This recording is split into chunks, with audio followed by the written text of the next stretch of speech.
Sex as you age. This is a serious topic, and it's also a sensitive one for sure.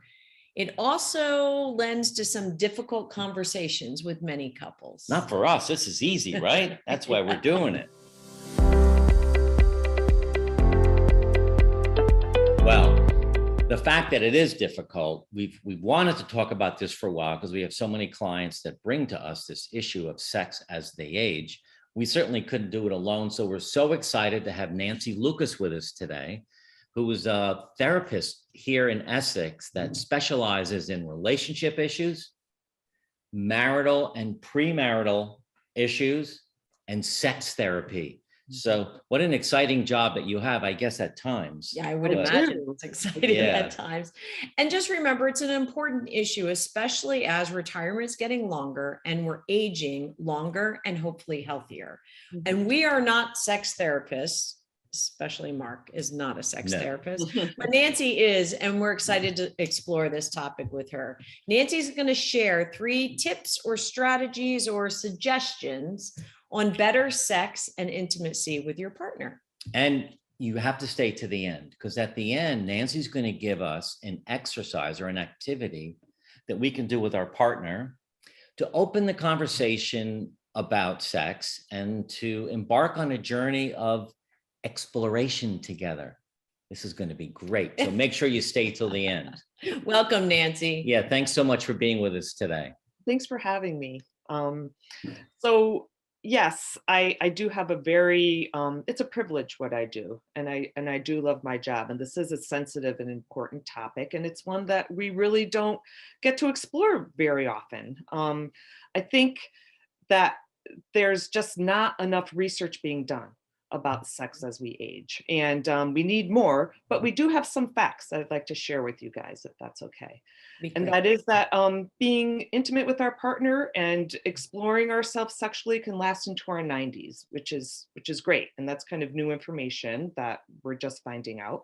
But for instance, 50% of people, and we should be having more, this should be a higher percentage, 50% of people who are 65 to 70 are still reporting to be sexually active. And then once we hit age 71 to 75, 40%. And then by the time we get to age 76 to 80, 25%. But the good news is that 20% of people who are in their 90s are reporting to still be sexually active. So, so that's something that's good news, but I think we can all be doing better. I was going to say, I mean, I think those numbers, I wonder if our audience would say those numbers are where I thought they'd be, or I thought they'd be better, or some may say I thought they'd be worse. But I think the point is we need to be doing more research because people are living longer and they're living healthier, and sex is a really big part of healthy life. And let me ask this question too, because I remember seeing a fact as we started to do a little research on this and realized we couldn't do this without you. But there's a large percentage of men, I think perhaps 40% of men are the ones that stop having sex with their partner, and it's really their fault because they just, I don't know, is that true? Fault. I don't think you should say fault. Well, but I don't know. I just remember seeing something. Is there? Yes, there is something. So look, we have the little blue pill now, which is something that has really helped couples stay active, but it really is men often that can stop, even though they want to be sexual. It's men that often make the decision to stop being sexual as partners because of performance issues. And so that's hopefully something that we can talk a little bit more about too at some point. That's what I like to deal with some of my clients. You know, it's really, the fact is that it's not about performance, but there are all different kinds of sex that people can have. Sex is something that brings us closer, that is intimacy. It doesn't have to always be about the erogenous zones. It doesn't always have to be so goal oriented so that people are, you know, it's about, you know, having orgasm or having the kinds of sex that we think it should be. There's all different kinds of sex. And if it makes you feel close with your person, and if it makes you feel intimate, and, you know, let's face it, if we're in our person, we're in this relationship with them and we do things with them that we don't do with anyone else. So And that's what separates friendships from our partnerships. Yeah, and So the first strategy that you wanted to talk about was communication, and we talk so much on yeah, our YouTube channel about communication, and it really, especially with spouse, partner, or yeah, significant relationships. And the and we, more amount of time that you're spending together in this phase of life, yeah, and how important communication really and we is. have clients that don't have sex and they don't talk about it with their partner. right. So let's talk a little bit about communication. What are some things people can do? What are your thoughts on the idea of communication? Well, of course, I'm a shrink, so communication is the most important thing that we talk about.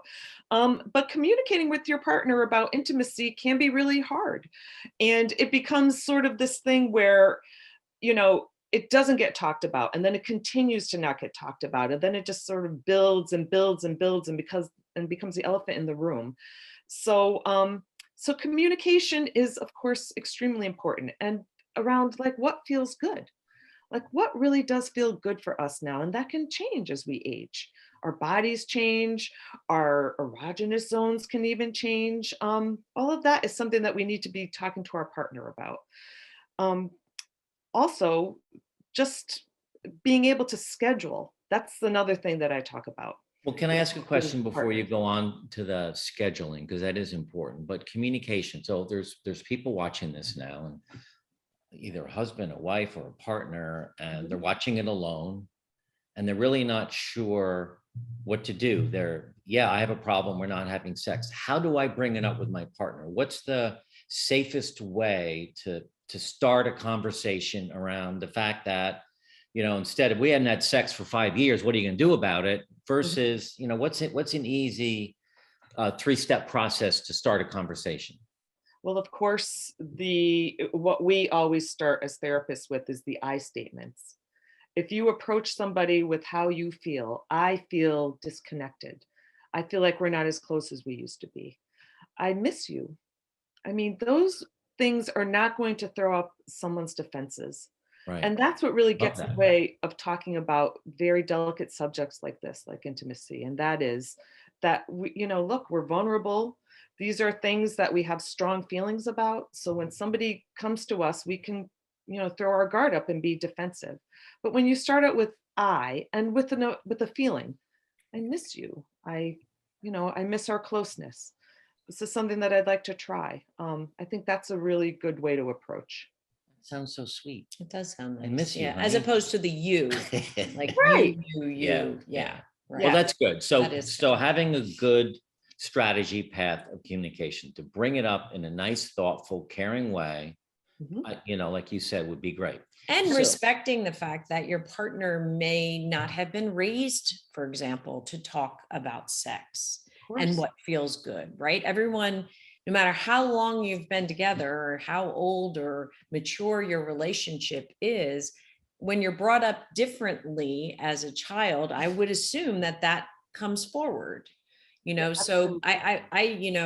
I know a lot of the women that I talk to, it's they want to provide safety in the conversation, because if they're the ones bringing it up, they don't want their heterosexual partner, their male partner, to feel, immediately back on his heels, right. right? So I love the I statements and this idea of creating some safe space. And then the next thing that you talk about, and we talk about this, is scheduling your intimate time. What is that? What is so you had an opening conversation, and then you say, well, next Sunday afternoon, you and I are gonna get together. We're gonna maybe do the exercise. So don't forget to stay till the end to learn about this exercise. But actually scheduling it, and it feels weird at first to think about it, but you schedule everything else. So why not? Right. Well, a lot of people, when I bring this up with my clients, right away have this reaction like, what? Isn't it supposed to be so natural? And we're supposed to be, preparing dinner. And all of a sudden we look into each other's eyes and then we throw ourselves down on the floor and it becomes this passionate thing. And I'm sorry, that's not the reality I live in, and probably not the reality that you live in either. We're all very, very busy. And unfortunately, the idea of scheduling is, look, if you schedule it, it happens. right? Mhm. You guys know this. So I do recommend that you schedule sex for a couple of reasons, or intimate time. And that is that, first of all, it'll happen. And that's the most important thing, is that it takes place and that it happens. Second of all, you have some time to prepare, either to look forward to it or make sure that you're in a good mental place to really be, intimate and vulnerable and together with your person. So those are the reasons why that scheduling really, really And works. It's funny too, and not to get too personal, but I'm not a big fan of the whole go out and eat this massively wonderful, great dinner and have a drink and a bottle of wine and then come home. And you know how I feel? Not so sexy. Yeah. I'm ready to go to sleep. And So, Mark's exhausted. yeah. So I think you're right, because as younger people, and maybe younger is not the right word, but earlier in our lives, that was kind of the, you had your date, you had your date night, you had a nice dinner, you had a cute margarita, maybe a glass of wine, and then you were both kind of, metabolizing food a lot quicker, by the way, and feeling a little bit better. And I love this idea of scheduling it, because if you don't feel right and the time is upon you, it's always a bit of a push. And so I love the idea of scheduling it and communicating when you feel better about Well, it. yeah. And the other thing is, I remember this fact I looked up before, Nancy. I brought it up in the beginning, but I had it wrong. I believe what I read was, and this is for the men out there, you're not going to bring up sex in a conversation. You're not going to schedule it if you have performance issues. And if you do have performance issues, you need to go see your doctor, because like you said in the beginning, the little blue pill, there are pills that you can take to help you with that. But I think 40% of men have erectile dysfunction, and only 10% of them get help. So the other 30% are just not having sex for that reason, which is really not fair to you or your partner. No, or your relationship as a whole. Yeah, yeah. Because look, intimacy in that way, like I said earlier, that's what separates your relationship from all your friendships. So Right. it can Right. be the glue that really keeps you together. Right. And I think that brings you really to your third point, because sex doesn't always have to be, perhaps, what everyone traditionally is visualizing in their head or thinking about what sex might be. And your third point, being open to different types of sex or intimacy, I think is a really big one to explore. Yes. So again, the more narrow we make sex, the more narrow and vanilla and kind of boring it's going to be. If it's something that feels good and brings you close to your partner, then I say that that's sex. Let's call that sex.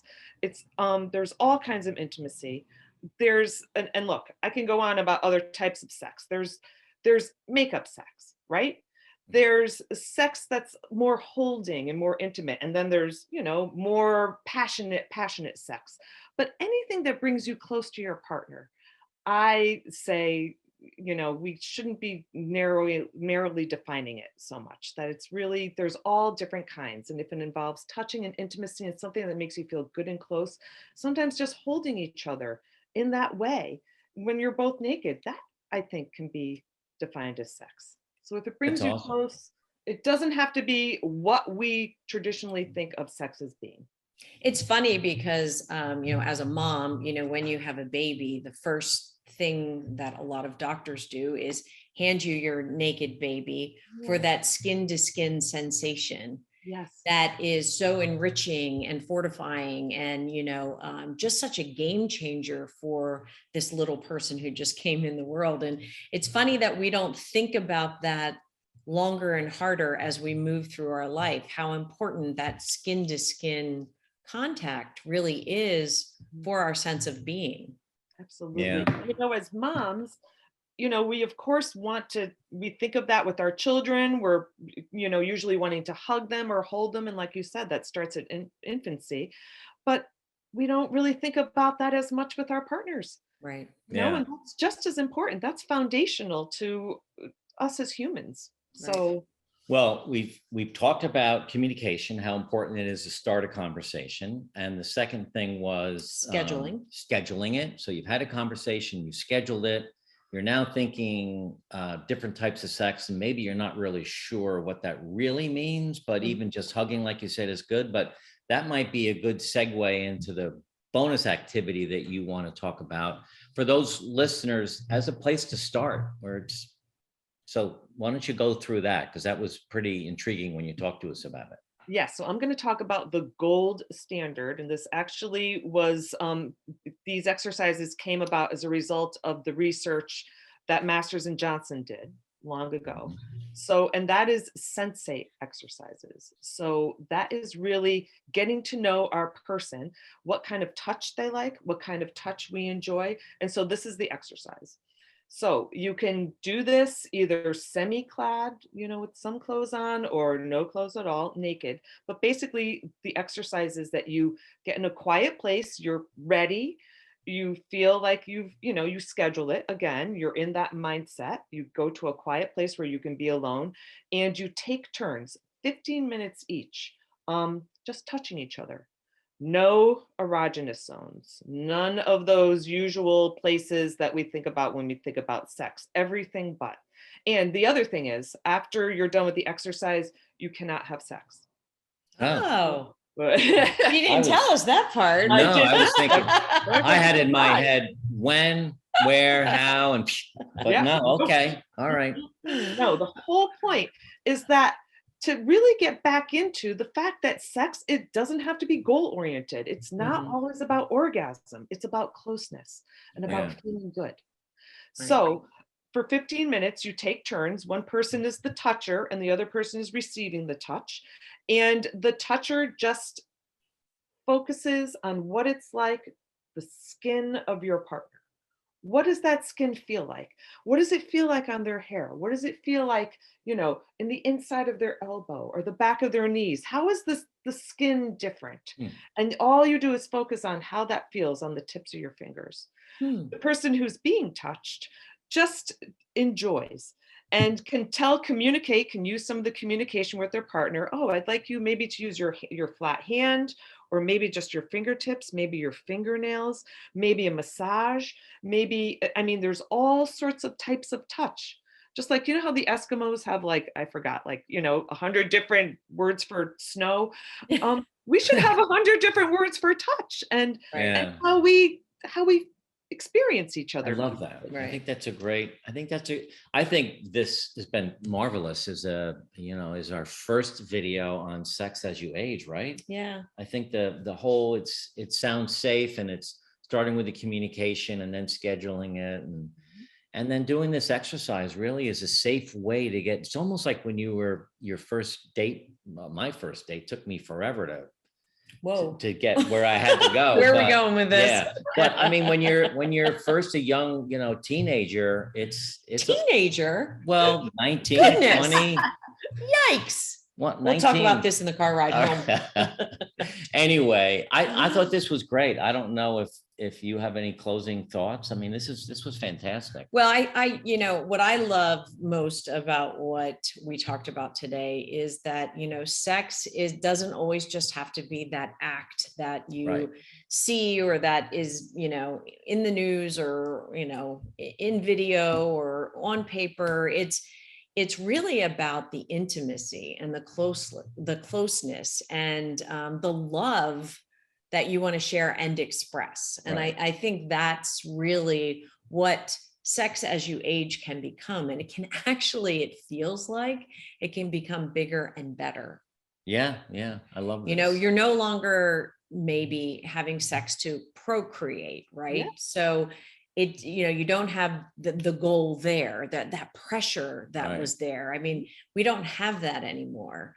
We have a lot more time on our hands, and we're alone a lot more often, which would lend itself to, more exercises like we just talked about. And for me, as I think of some of the clients that we have and some of the people that we've talked to, it's sad that while they used to have sex because they have children, and they talked about how they used to have sex, and they're not now because they're not even talking about it. It really is a shame, and it doesn't have to be that way. And I think that's the point that maybe we're trying to get across. As you age, you can have sex And intimacy. and intimacy. Yeah. So this was fantastic.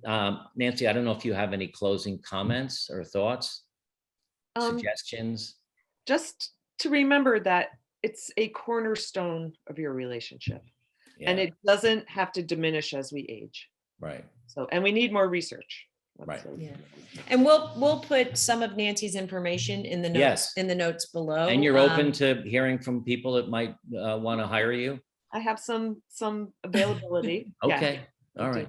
All right. They're gonna have to get in line behind me. So we will leave all of Nancy's information in the notes, but we hope you guys enjoyed this. We really did. We learned a lot, and we want you to share it with your friends, and also subscribe by clicking the subscribe button down below. And finally, join our free Facebook community. The link is also in the notes below. Thanks for listening and being here today. And we look forward to being back with you again soon. And thanks again, Nancy. This was great. Thank you so much for having me.